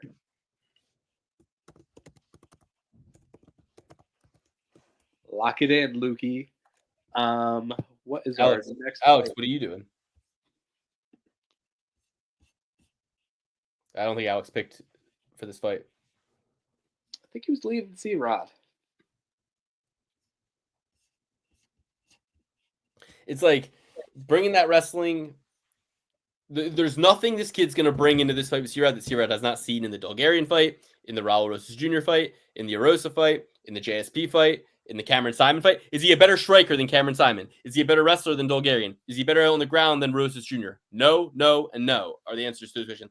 Does he have more? But he has longer arms than Cameron Simon.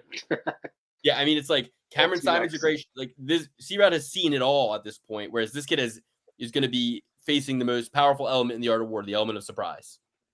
Yeah, when he's in there against a better fighter than he's ever faced. So, all right, well, Alex, C-Rod or I already said C-Rod. I said C-Rod before you. Trophy certified Christian Rodriguez. Next, my favorite fight of the night.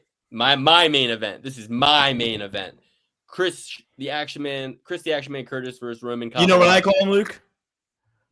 Crying Chris Curtis. Wah. I cry in the comments. Wah. Wah. And I also can't be friends with Sean Strickland anymore because he's too mean. Crying Chris Curtis. And you know what?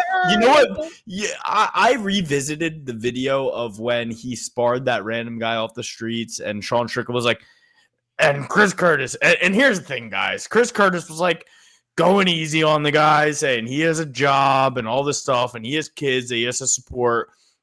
And then after the guy gets out of the cage, the guy's like, yeah, well, if I went full steam. And then Chris Curtis starts freaking out, guys. Like, and I'm like, Chris, so you cared about him then, but because he started saying words to you, you started getting upset, just as you did on this podcast. Chris Curtis, I think you'd be surprised. I think you'd be surprised at what happens when that guy went 100%, okay? That guy could have knocked your head clean off, and he chose not to because you have a girlfriend and a career that he was worried about, just as you were worried about his construction job and his children and his wife. So that guy was pulling back his punches. I think that guy probably beats you hand-to-hand combat any given day, any given Sunday. Line him up. I will bet my life savings on that guy. Because you're crying Chris Curtis. As far as I'm concerned, I'm going with Roman Kopylov. Roman Kopylov emphatically. Chris Curtis stinks. He's going to get – if any infraction happens, he's going to look for a way out, cry, act like he wanted to go out on his shield, but won't. So Chris Curtis, coward crying Chris Curtis. It's almost like Curtis Blades, because I have to say 14 C's before I mention Chris Curtis, because there's so many crying and, cowardly actions that he does that I have to bring those up before I bring up the good fighter that Chris Curtis is, because he's a baby. Wow. Oh, yeah. I'm going to enjoy every second of this fight. I think Roman Kopylov hits him with one of those 6 switch kicks to the liver, breaks his ribs, sends him crashing to the canvas with a body shot. Crashing Chris Curtis. That high Philly shell ain't going to help when he goes to the body. It's going to be like a katana blade, sting, and it's going to hit him right in the body. And he's going to go, he's going to wince. And then Kopylov's going to finish him off with the boxing. I think Kopylov by finish, Kopylov by knockout. Or just Kopylov by staring him down, and Chris having no volume, no activity, no action, and Kopylov coasts into a decision. I think Kopylov's clean. He's technical. He's young. Curtis is 37 years old now. Chris Curtis already fucking making up excuses, saying Kopylov's got spies in his camp. He's already laying the groundwork for a soft landing when he loses. Kopylov minus 260. Parlay that with Luke, it's live. Let's fucking go, baby. I knew it. All right, let's speed this up, boys. Yeah, I'm not going to take all that much time here. Got to go with Kopylov. I think the best analysis was talking about the shell and how Kopylov will get around it. I think he's just going to be playing whack-a-mole in there as far as going wherever the shell isn't, he's going to go, and that's going to be lights out for Chris Curtis. Chris Curtis, excuse maker, trying to play on McCarthyism, the Red Scare over here. He's trying to make everybody scared about these Russian spies. Okay? Yeah.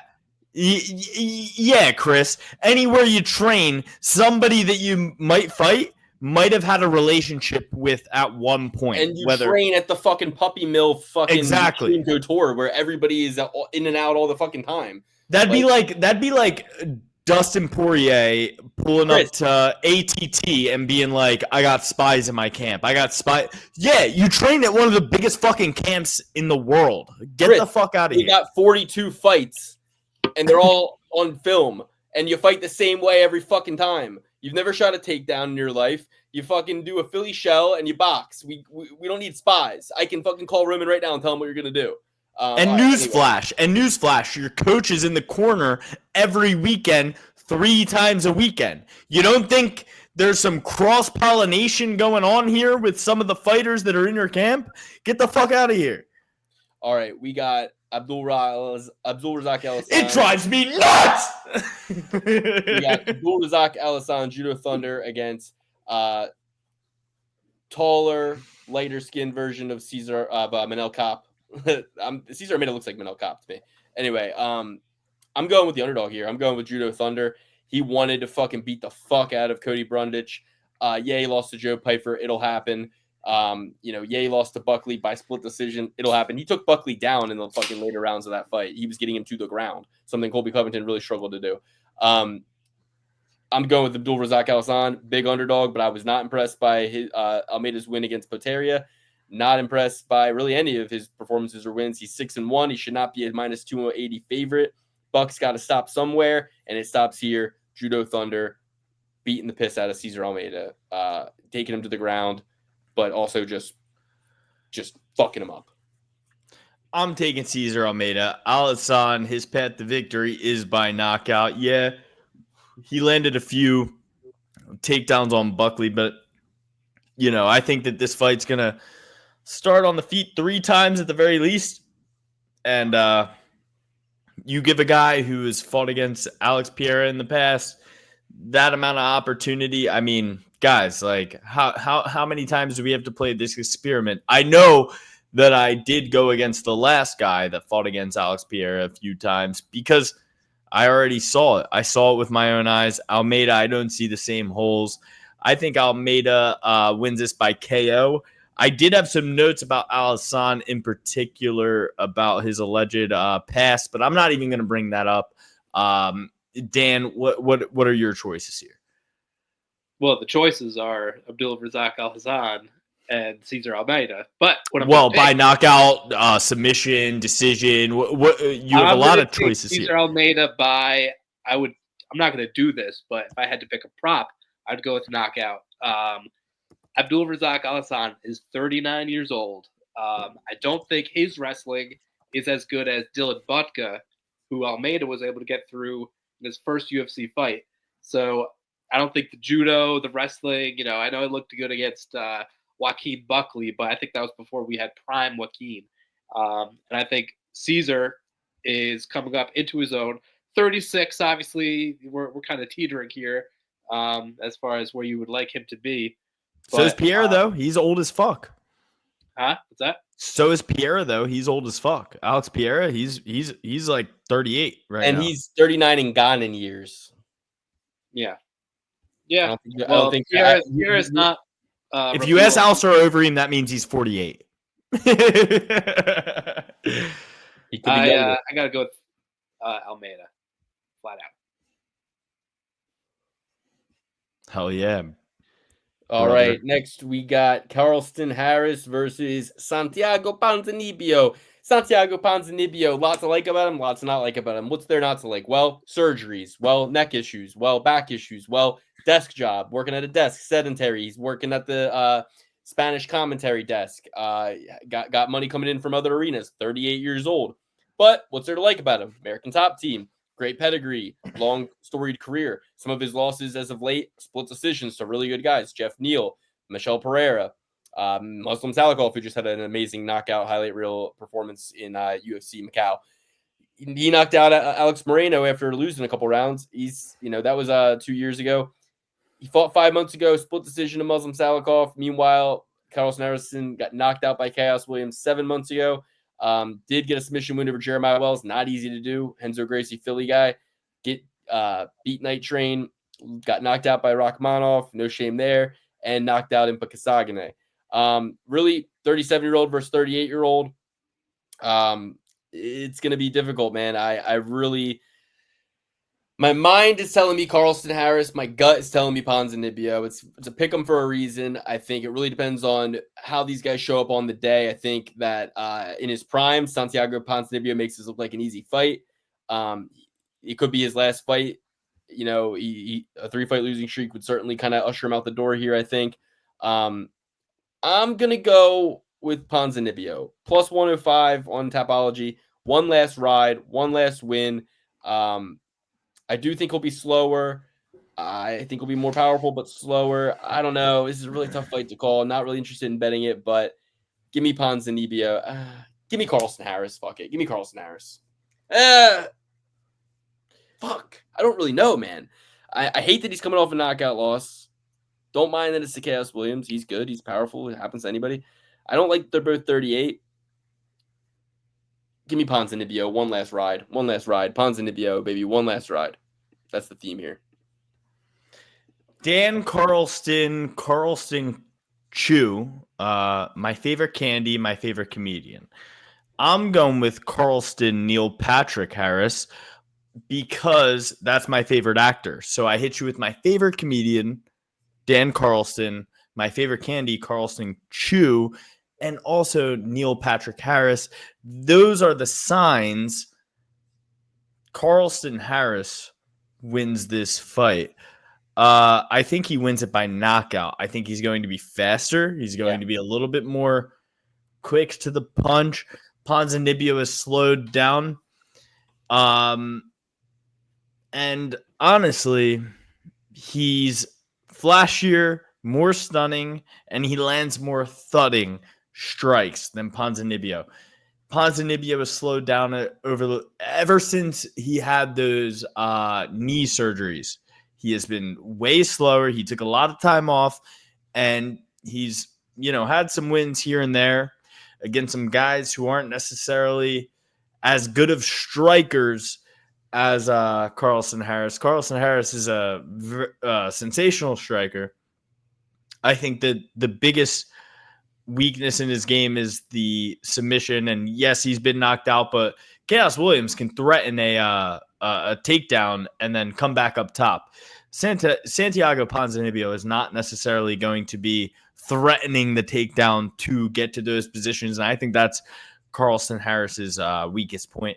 I think Carlston Harris knocks out Ponzinibbio. And just like my vote this year, I'm going with Harris. All right, I'm switching. I can't argue. Just kidding. I didn't vote. Voting is for losers. I'm switching my pick. I'm going with Harris as well. I feel like we are much more aligned at the second half of the show than the beginning. I'm also going to go with Harris. Sorry, Dan. Did you both go with all media though? Yeah. You guys left me on an island by myself with Abdul Razak Alsan. Hey, me and him, we're going to take over this island. Allegedly, he can only beat up blank. Fill in the blanks. Allegedly, he can only beat up blanks because every time he faces somebody of his size and his, muster in the UFC, he gets made a clown. So, He didn't get made a clown against Buckley. Anyway, he almost beat Buckley. It was a split decision. All right. So anyway, Dan, sorry, Harris. You're going with Harris. Just going with Harris. She'll be certified. And for the same reasons we said, like speed. I can't go with Ponzinibbio anymore. I mean, he's really declined. Whereas I feel like Harris a little bit younger, but doesn't matter. You can just like see it. Like he's way more explosive at this point in his career than Ponzinibbio. He's done. Can't bet on Ponz. What I like about this main event. All right, like, guys, it's the main event time. It's the moment you've all been waiting for. When this fight ended the first time, everybody said, I need to see this again. And that's why we're here in the main event of UFC, the return after a month long. It climaxes, it pinnacleizes in this Dern versus Ribas 2. Can't think of two ladies in the UFC with worse fight IQ. I really can't. These ladies will do whatever it takes to avoid their strengths in certain areas. They want to be strikers. Megaton Diaz and fucking who's Ribas JJ. I mean, Ribas family jiu-jitsu. I mean, it's not exactly. Ribas family. Enough said. 2 world champion jiu-jitsu families, and these girls plod forward like they're Mike Tyson. And Mackenzie Dern will literally walk forward, hands down, thighs thundering forward toward her opponent while she's getting hit in the face, and then walk back to her corner. And Jason Perillo, that's the guy, right? Yeah. Jason Perillo will be like, do you want to be here? Should I throw in the towel? What's going on? And she's like, yeah, blah, blah, blah, blah. You grew up in Nebraska. They got silly ass voices. Grew up in Glendale, Arizona. They got silly voices. They got silly game plans. Got her confused with Anthony Smith. Apologies. Amanda Ribas, she's always putting on a mean face too in there, but she's at least concerned. Mackenzie Dern has no self-preservation instincts in there. She's fucking getting pieced up all the time. She's getting her ass fucking whooped. The Jessica Andrade fight comes to mind. The only thing I will say that I like about Mackenzie in this fight is that she's at her natural weight class. Amanda Ribas is coming down in weight to meet her at 115 after fighting at flyweight.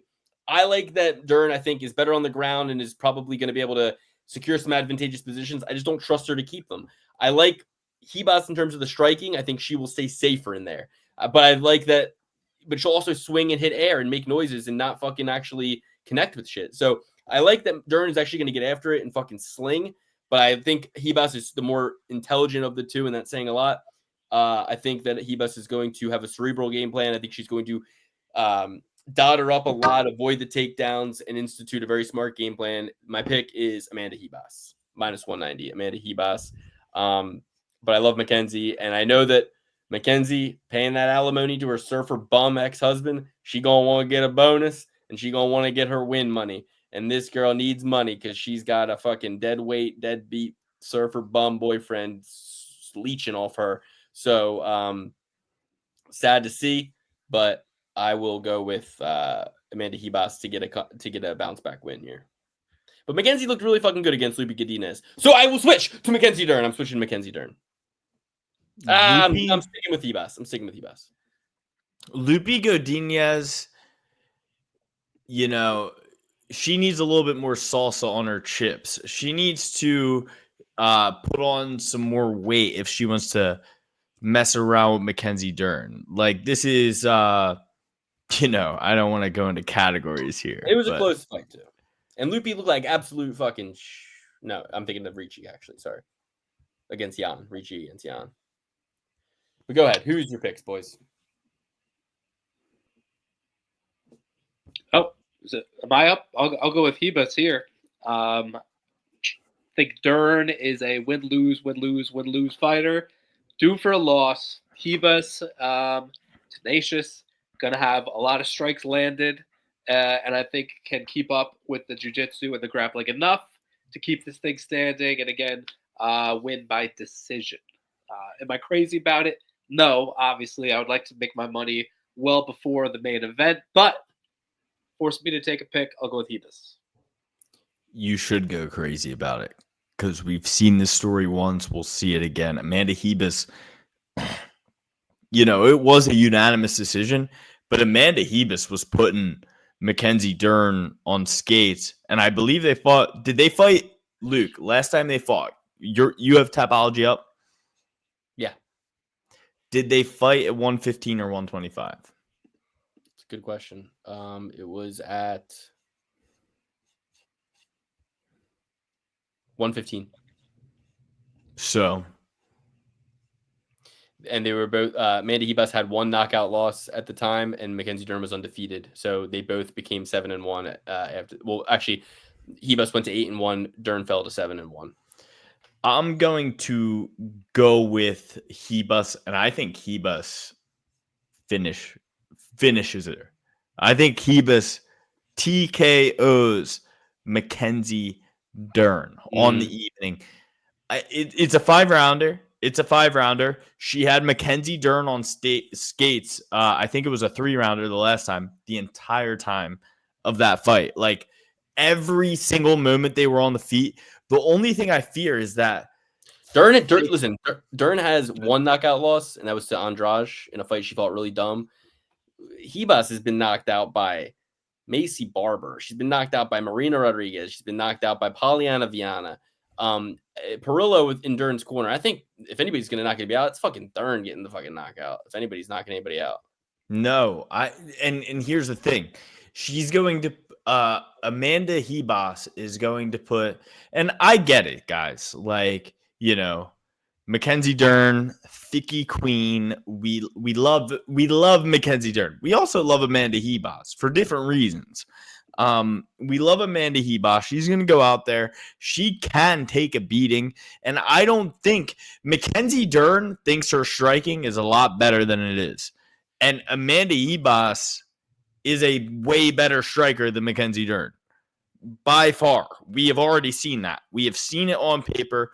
We have seen it in action. And we will see it again. Next Saturday, not this Saturday. Next Saturday evening, we will see Amanda Ribas piece Mackenzie Dern up in a Diaz fashion with her length, with her size, putting it on her, putting Mackenzie Dern on her back foot. Mackenzie Dern is going to be thudding forward with her thunder thighs and get clipped every single time she comes in. Call me Lukey flip-flops. I'm going Dern. These are not toe holds. These are Gucci Lukey flip-flops. Mackenzie Dern it is. I'm going with Mackenzie Dern. I'm unsure we'll be certifying this pick. And with that, let's take it from top to bottom. If you're rolling with me, we're starting off the night with Nurullo Alev, big-time favorite. Then we're going Fatima Klein, even bigger favorite. MG Gadzalulov. We're going with Kalari.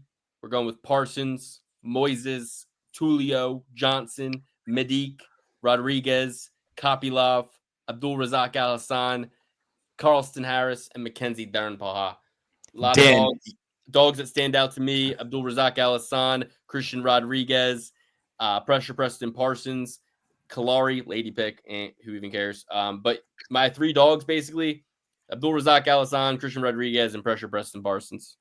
Dan, you go first. I'm about to. Invites. Dan, you go first. I'm about to piss in my sink real quick. All right. I'm going to go with Aliev from the bottom. We're then going to go with Dudakova. Big upset here, plus 550. Don't go crazy with that. Certainly not a pillar by any stretch. Magomed Gaziasulov. We're going to go with Ernesta Carrot Cake. We're going to go with Pressure Preston Parsons. Tiago Moises, a pillar, I dare say. Marco Tulio. We're going to go Jose Johnson. Eros Medik, our second pillar, followed by a nice little value play with Christian Rodriguez. Roman Kopilov, the third leg of the stool. Cesar Almeida, Carlston Harris, and Amanda Ribas. All right, Alex, you got to fucking hurry up, boy.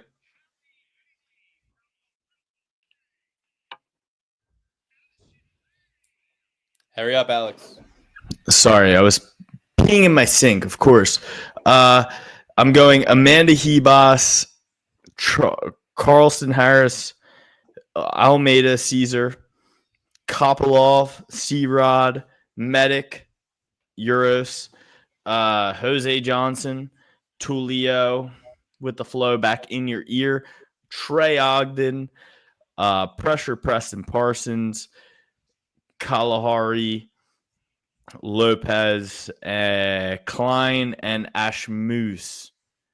But from she to shining she, you know. All right, we got places to go, babies to kiss. We love you guys. Thank you so much for joining the show, and we will check back in with you next week, possibly or possibly not. But get in that Discord. We'll chat with you during the fight when it happens. You're welcome for the early picks. You're welcome for the content in the drought. Join the Patreon. Subscribe to the Patreon. Give us money. We need it. And share this show with your friends. Like and subscribe. Give us a comment. Let us know what you're thinking. Let us know how your Christmas was. Let us know what Santa brought you. A comment, Luke. It's time to go. Make sure you comment. We love you.